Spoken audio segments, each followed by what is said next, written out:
Hello everyone. आज हम आयुर्वेद के बहुत ही इंपॉर्टेंट टॉपिक के बारे में बात कर रहे हैं।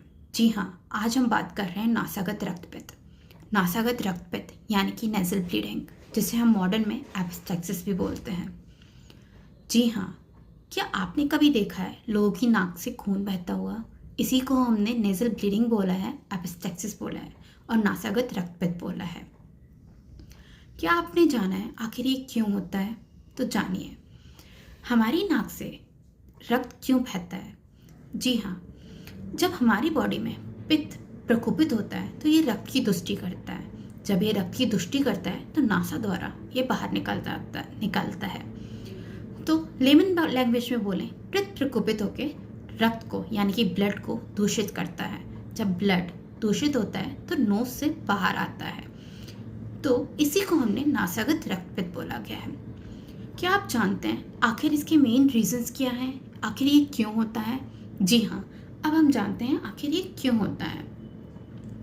फॉर एग्जाम्पल, एक्सेसिव स्ट्रेस लेने से, excessive spicy oily junk food खाने से, एक्सेसिव थिंकिंग करने से, हाई ब्लड प्रेशर से हमें रक्तपित्त यानी कि नेजल ब्लीडिंग होता है।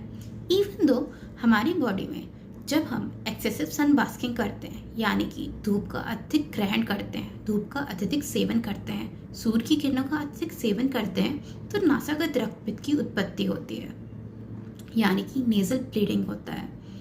तो इसीलिए हमारी बॉडी में नाक से खून बहता है, जिसे नॉर्मली नेजल ब्लीडिंग कहते हैं या फिर नासागत रक्तपित्त कहते हैं। आयुर्वेद में हमें बताया गया है इनिशियली हम इसको ट्रीट कर सकते हैं। फॉर एग्जाम्पल, हम इसे रोगी को सजेस्ट कर सकते हैं यानी कि पेशेंट को सजेस्ट कर सकते हैं कि वो ठंडे तासीर वाला भोजन खाए, या फिर रोगी हमेशा काम रहे, योगा करे, मेडिटेशन करे, तो हमारा नासागत रक्तपित्त कंट्रोल में रहता है यानी कि नेजल रक्तपित्त कंट्रोल में रखता है।